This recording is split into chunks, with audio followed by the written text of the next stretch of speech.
University భూములను పరిరక్షించాలని corporator శక్తులకు కట్టబెట్టకూడదని శాంతియుతంగా ఆందోళన చేస్తున్న సిపిఎం నాయకులను అరెస్ట్ చేయడాన్ని నిరసిస్తూ సిపిఎం కరీంనగర్ జిల్లా కమిటీ ఆధ్వర్యంలో స్థానిక తెలంగాణ చౌక్ వద్ద జిల్లా కార్యదర్శి వర్గ సభ్యులు గుడికందుల సత్యం పోలీస్ వేషధారణలో నాయకులకు సంఖ్యలు వేసి లాక్కెళుతూ వినూత్న నిరసన కార్యక్రమం చేపట్టారు.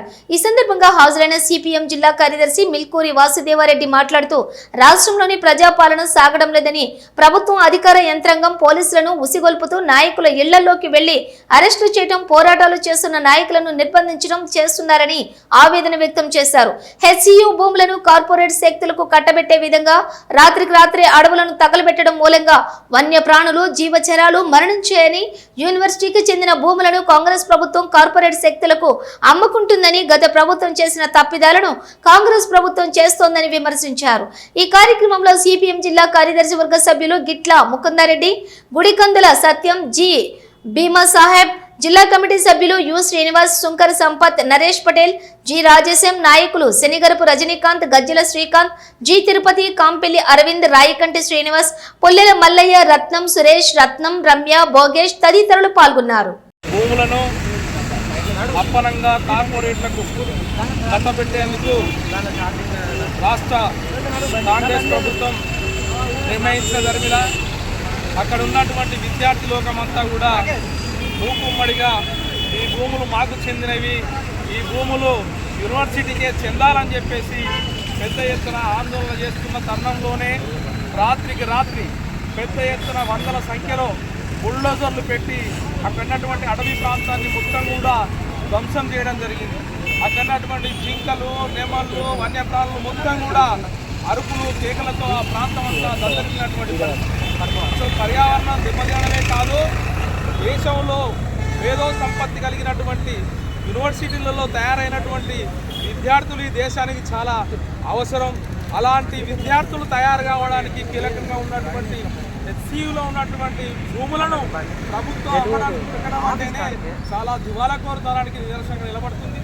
అంతేకాదు ఇది మొత్తం కూడా ఇది విద్యార్థుల ఉమ్మడి ఆస్తి, ఇది విద్యార్థి లోకానికి యూనివర్సిటీకి చెందాలని చెప్పేసి ప్రజాస్వామ్యబద్ధంగా నిరసన కార్యక్రమాలు నిర్వహిస్తే ఇళ్లలోకి వెళ్ళి నాయకులను ఎక్కడికక్కడ అరెస్టులు చేయడం, కార్యక్రమం చేస్తే అరెస్టు చేసే చూసాం గతంలో. కానీ ఇప్పుడు కార్యక్రమం చేయకుండానే ముందస్తుగా అరెస్టులు చేసి మొత్తం పోలీస్ స్టేషన్ నిర్బంధించినటువంటి పరిస్థితి. కానీ సిపిఎం పార్టీ చెప్తా ఉంది, గత బీఆర్ఎస్ ప్రభుత్వాన్ని చూసాం, నియంతృత్వాన్ని చూసాం, ఇప్పుడు మీ నియంతృత్వాన్ని కూడా చూస్తున్నాం. అరెస్టులు, లాఠీలు, తూటాలు, ఉద్యమాలు ఆపలేవు. ప్రజా సమస్యలు పరిష్కారం అయ్యేంత వరకు కూడా సిపిఎం పార్టీ దశల వారీగా పోరాటం కొనసాగిస్తుంది. ఆనాడు 6 గ్యారెంటీలతో పాటు 7వ గ్యారెంటీ కూడా ఇచ్చావు. ప్రజాస్వామ్య పాలన అని చెప్పావు. నియంతృత్వం లేని ప్రజాస్వామ్య పాలన అని చెప్పావు. ఏది మరి నియంతృత్వం, ఏది నియంతృత్వం కాదో రేవంత్ రెడ్డి చెప్పాలి. ఎక్కడికక్కడ అడుగడుగున అరెస్టు చేస్తూ అడుగడుగున ప్రజా ఉద్యమాలకు ఆటంకం కలిగిస్తున్నటువంటి మీరు కూడా నియంతృత్వ పోకలనే పోతున్నారు. గత ప్రభుత్వానికి పడిన గతి మీకు పడుతుందని చెప్పేసి ఈ సందర్భంగా హెచ్చరిక చేస్తా ఉన్నాం. ఇప్పటికైనా ఆ 400 ఎకరాల భూమిని హెచ్సి యూనివర్సిటీకే దక్కాలని చెప్పేసి, ఆ రకంగా రాష్ట్ర ప్రభుత్వం చర్యలు తీసుకోవాలని చెప్పేసి ఒక అడుగు ముందుకేసిన రాష్ట్ర వ్యాప్తంగా సిపిఎం పార్టీ శ్రేణులు ఊరుకోవని చెప్పేసి అక్కడ యూనివర్సిటీలో ప్రణాళికాబద్ధంగా దీన్ని ధ్వంసం చేసే కుట్రలు చేస్తూ ఉన్నారు. ఈ ధ్వంసం చేసే కుట్రలను మానుకోవాలని చెప్పేసి ఇదో పలుకుతాం.